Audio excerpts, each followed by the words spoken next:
20 years of excellence. Sun International Institute of Tourism and Management.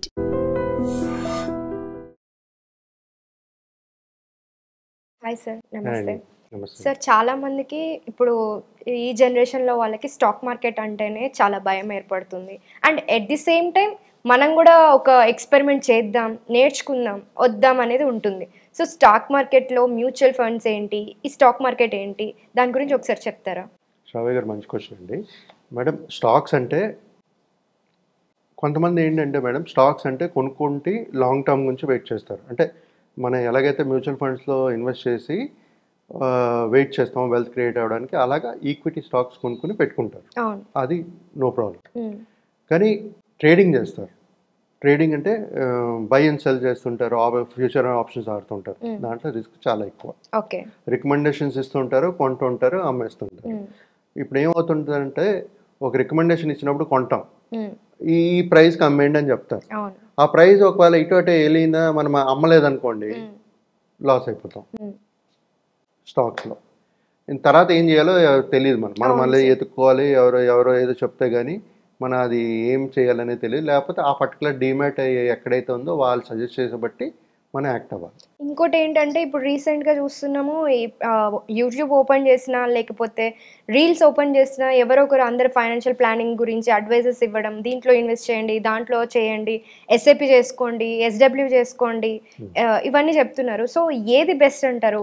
ఇప్పుడు చూడండి madam, ఇప్పుడు స్టాక్స్కి major people, చిన్నపిల్లలందరూ ఏం చేస్తున్నారంటే, వాళ్ళకి ఇమీడియట్ వెల్త్ క్రియేట్ కావాలి.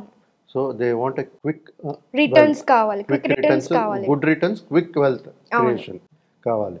సో అలాంటి వాళ్ళు ఏం చేస్తున్నారంటే, ఈ స్టాక్స్ ట్రేడింగ్ చేస్తున్నారు. వాడికి వెళ్ళి నష్టపోతున్నారు ఈ ట్రేడింగ్ చేసేవాళ్ళు. Especially 98% of the people are losing money. మిగతా వాళ్ళు ఎవరైతే ఈ స్లోగా వెల్త్ క్రియేట్ చేయాలనుకున్న వాళ్ళు ఒక ఈక్విటీ ఇన్వెస్ట్ చేయడం, లేదంటే ఒక మ్యూచువల్ ఫండ్స్లో ఇన్వెస్ట్ చేయడం చేసుకునేటప్పుడు ఈ వెల్త్ అనేది క్రియేట్ అవుతుంది. కానీ స్టాక్ సెలెక్ట్ చేసేటప్పుడు మనం పర్టికులర్ ఒక స్టాకే సెలెక్ట్ చేస్తున్నాం. ఆ స్టాక్ని మనం 100% ఆ కంపెనీ బాగుంది, ఆ కంపెనీకి ప్రాజెక్ట్స్ ఉన్నాయి, ఆ కంపెనీ ప్రాఫిట్లో ఉంది, ఇవన్నీ అనలైజ్ చేసుకుంటూ చేయాలి. ఒక సామాన్య మనిషి చేయలేరు. సో ఇది రికమెండేషన్స్ బట్టి, ఎవరైనా రికమెండేషన్స్ ఇచ్చి బట్టి కొనుక్కుని పెట్టుకుంటారు. సో కొన్ని మంత్స్, ఒక 1 month, ఒక 5-6 months, లేకపోతే 1 year పెట్టి మళ్ళీ మార్చుతూ ఉంటారు. ఈ స్టాక్స్ని అమ్మేడాలు, కొండాలు చేస్తుంటారు. సో ఇది చేయడానికి వాళ్ళకి సమయం ఉండాలి. మోస్ట్ ఆఫ్ ద పీపుల్ ఏం చేస్తారు, ఒక జాబ్ చేస్తుంటారు, ఇది చేస్తుంటారు. రెండు ఒక్కసారి జరిగే పని కాదు మేడం. ట్రేడింగ్ చేసే పని కాదు. అది స్టాక్స్ కొనుక్కుని వదిలేయండి, మనం అప్పుడప్పుడు టైం ఉండేటప్పుడు చూసుకోవచ్చు. అది ప్రాబ్లం లేదు. కాకపోతే నేనేం చెప్తానంటే, ఒక ఇన్వెస్ట్మెంట్ చేద్దాం, డైవర్సిఫై చేసుకోండి. స్టాక్స్ కొనుక్కోండి, మ్యూచువల్ ఫండ్ పెట్టండి. మ్యూచువల్ ఫండ్స్లో ఇన్వెస్ట్ చేశారు అనుకోండి, ఒక ఎక్స్పర్ట్ ఉంటాడు, ఫండ్ మేనేజర్ ఉంటాడు, మీ ఫండ్ మేనేజ్ చేస్తాడు. రెగ్యులర్గా వాళ్ళకి ఒక రీసెర్చ్ టీమ్ ఉంటుంది, అనలైజ్ చేసుకుంటూ ఏ స్టాక్స్లో మన ప్లాన్లో ఉండాలి, ఏది ఉండకూడదు అనేది మంచి సర్వీస్ ఇచ్చేటప్పుడు అలాంటి ఇన్వెస్ట్మెంట్స్ చేయాలి కదా మనం. సో ప్లస్ అక్కడ ఏంటంటే, ప్రతి ఒక్క స్కీమ్లో 30 నుంచి 40 స్టాక్స్ ఉంటాయి. డైవర్సిఫై అవుతుంది కదా. అవును సార్. డైవర్సిఫై అయినప్పుడు మనకి రిస్క్ అనేది తగ్గుతుంటుంది. సో ఇప్పుడు ఈక్విటీ మార్కెట్ బెస్ట్ అంటారా, మ్యూచువల్ ఫండ్స్ బెస్ట్ అంటారా? ఇది ట్రికీ క్వశ్చనే, బట్ చెప్పండి. ఓకే, ఇప్పుడు ఈక్విటీ మార్కెట్ అంటే, ఇప్పుడు మ్యూచువల్ ఫండ్స్ కూడా ఈక్విటీ కదా, ఎందుకంటే దాంట్లో కూడా స్టాక్స్ ఉన్నాయి. బట్ ఇక్కడ మనకి ఫండ్ మేనేజర్ ఉంటారు కాబట్టి కొంచెం సేఫ్ జోన్ అనుకోవచ్చు.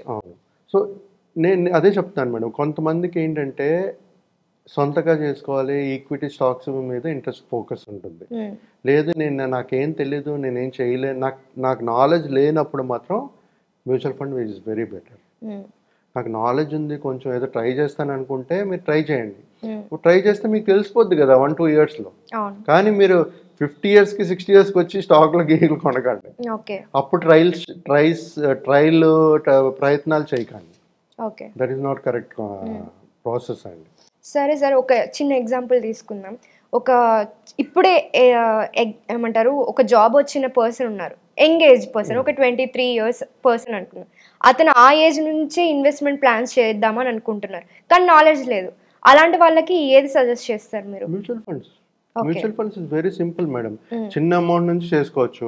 వాళ్ళకి ₹1,00,000 సంపాదిస్తున్నారు అనుకోండి, వాళ్ళు 5,000 సిప్తో స్టార్ట్ చేయొచ్చు. ఓకే, 5,000 సిప్ స్టార్ట్ చేసుకుంటే ఒక 2 సంవత్సరాల తర్వాత వాళ్ళకే తెలుస్తుంది ఎలా పెరుగుతుంది ఏంటనేది. అప్పుడు ఇంక్రీజ్ చేసుకోమనండి వాళ్ళ ఎస్ఐపి. ఓకే, లేదు నా కొంత నాలెడ్జ్ ఉంది అనుకోండి, పెట్టమనండి. ఎప్పుడైతే సమయం ఉందో యంగ్స్టర్ చిన్నప్పటి నుంచి ఇన్వెస్ట్మెంట్ చిన్న అమౌంట్ అయినా చేసుకుంటూ వెళ్తే ఒక వెల్త్ క్రియేట్ అవుతుంది. కానీ లాంగ్ టర్మ్ లో మంచి బెనిఫిట్స్ చూడొచ్చు. కానీ ఇప్పుడు చిన్నపిల్లలు ఏం చేస్తున్నారంటే వాళ్ళకి ఇమ్మీడియట్ వెల్త్ క్రియేట్ అవ్వాలి, దానివల్ల ట్రేడింగ్ గిడింగ్స్కి వెళ్తున్నారు, నష్టపోతున్నారు. మళ్ళీ ఆ ప్లానింగ్ అనేది కొంచెం భయపడతారు ముందు. కొంతమంది అయితే అప్పులు చేసి ట్రేడింగ్ చేస్తున్నారు. ఇవన్నీ కరెక్ట్ కాదు కదా. మనకు ఉండే డబ్బుల్ని మనం మేనేజ్ చేసుకుంటూ ప్రొఫెషనల్గా ప్లానింగ్ చేసుకోగలిస్తే వెల్త్ అనేది ప్రతి ఒక్కరికి క్రియేట్ అవుతుందండి. సో మీ దగ్గరికి చాలా మంది క్లయింట్స్ వస్తూ ఉంటారు, వాళ్ళు చేసిన మిస్టేక్స్లో ఎందుకు ఇట్లాంటి మిస్టేక్స్ చేశారు అని అనిపించింది ఏమైనా ఉన్నాయా సార్? ఫస్ట్ ఇన్వెస్ట్మెంట్ చేయరు అసలు. ఓకే. రెండోది చేసిన తర్వాత ఉండరు, టైం పేషెన్స్ ఉండదు, తీసేస్తుంటారు. నీడ్స్ కంట వాంట్స్ ఎక్కువైపోతుంది ప్రతి ఒక్కరిది. ఈ మనకు కావాల్సిన మనం ఎప్పుడైనా ఇన్వెస్ట్ చేసేటప్పుడు ఒక గోల్ ఫోకస్డ్గా ఉండాలి మేడం. కన్సిస్టెన్సీ ఉండే డిసిప్లిన్ ఉండాలి. మనం ఫస్ట్ పెట్టే ముందు ఆలోచించండి మీరు, నేను ఎందుకు పెడుతున్నాను, ఎంత సమయం నుంచి పెడుతున్నాను, ఏం కావాలి నాకు, అది క్లియర్గా ఉంటే ప్రతి ఒక్కరూ వెల్త్ క్రియేట్ చేయగలుగుతారు. కానీ మీరు మీ థాట్స్ మారిపోతూ ఉందనుకోండి, ఇవాళ మ్యూచువల్ ఫండ్స్లో పెట్టారు, లేదు దీంట్లో రావట్లేదు నాకు, స్టాక్స్లో రేపు వస్తుందని చెప్పి రేపు ట్రేడింగ్కి వెళ్ళారనుకోండి, అక్కడ డబ్బులు పోతే మళ్ళీ ఇక్కడికి రావాలి. అంటే ఈ ప్లానింగ్ ఇదైపోతుంది, ఈ ప్లానింగ్ కూడా పాడైపోతుంది. సో ఏ ప్లానింగ్ ఫోకస్ లేదనుకోండి మీరు వెల్త్ క్రియేట్ చేయలేరు. ఆ కన్ఫ్యూజన్ ఉండకూడదు. ఓకే. వన్స్ స్టెప్ ఇన్ అవుతున్నారంటే ఒక క్లారిటీతో దీంట్లోనే ఉంటాను, దీంట్లో లాంగ్ టర్మ్లో ఉంటాను, ఇంత ఇన్వెస్ట్ చేస్తాను అనే ప్లానింగ్తో వస్తే బెనిఫిట్స్ చూడొచ్చు. అంతేనా సార్? మీకు ఇంకోటి చెప్పాను కదా, ఈక్విటీలో పెట్టుకోవచ్చు అని. కొంత పార్ట్ పెట్టుకోండి, ట్రేడింగ్కి వెళ్ళకండి, స్టాక్స్ కొనుక్కోండి, మిగతాది మ్యూచువల్ ఫండ్స్లో పెట్టుకోండి. సో ఎక్కడైతే ఇన్ఫ్లేషన్ బీట్ చేసే రిటర్న్స్ రావాలి, ఈ రెండు ఇచ్చే ఛాన్సెస్ ఉంటాయి. కానీ స్టాక్ సెలెక్ట్ చేసుకున్నప్పుడు చాలా జాగ్రత్తగా అనలైజ్ చేసుకుని కొనుక్కోవాలి.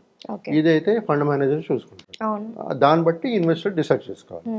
సో యంగర్ జనరేషన్కి అయితే ఫస్ట్ మినిమం నాలెడ్జ్ ఉన్న వాళ్ళైతే ఫస్ట్ మ్యూచువల్ ఫండ్స్లో ఇన్వెస్ట్ చేసుకోండి, దాని నుంచి ఒక నాలెడ్జ్ వస్తుంది, దాన్ని బట్టి మీరు ఈక్విటీకి వెళ్ళొచ్చు అని చెప్తారు. Beautiful madam. ఎందుకంటే మ్యూచువల్ ఫండ్స్ చిన్న అమౌంట్తో స్టిప్ స్టార్ట్ చేయొచ్చు, స్టిప్ కట్టలేకపోతే ఆపచ్చు, దాంట్ నుంచి డబ్బులు కావాలంటే మనకి తీసుకోవచ్చు, మనకి స్టెప్ అప్ కావాలంటే పెంచుకోవచ్చు. ఆ మధ్యన ఒకవేళ అంశంలు ఉంటే మళ్ళీ యాడ్ చేసుకోవచ్చు. ఇంకేం కావాలి మేడం, మనకి లిక్విడిటీ ఎప్పుడు కావాలంటే అప్పుడు తీసుకునే ఛాన్సెస్ ఉన్నప్పుడు. ఇంకా అదైతే స్టాక్ అయితే ఇప్పుడు ఒకవేళ ఒకే స్టాక్ కొన్నారండి, అది పడింది అనుకోండి, లాస్లో ఉంది అనుకోండి, మీరు ఏం చేస్తారు, తీయలేరు, అలా కూర్చోవాలి. మ్యూచువల్ ఫండ్స్ అలా కాదు కదా, 30 నుంచి 40 స్టాక్స్ ఉంటాయి, దాంట్లో పోర్ట్ఫోలియో రీబ్యాలెన్సింగ్ అవుతుంది, ఛాన్సెస్ ఆఫ్ రికవరీ ఒకళ్ళు పడినా సరే ఛాన్సెస్ ఆఫ్ రికవరీ చాలా ఎక్కువ ఉంటుంది మ్యూచువల్ ఫండ్స్లో ప్రాఫిట్కి రావడానికి. ఆ విధంగా ప్లాన్ చేసుకోవచ్చు madam. Okay sir, thank you so much sir. Thank you.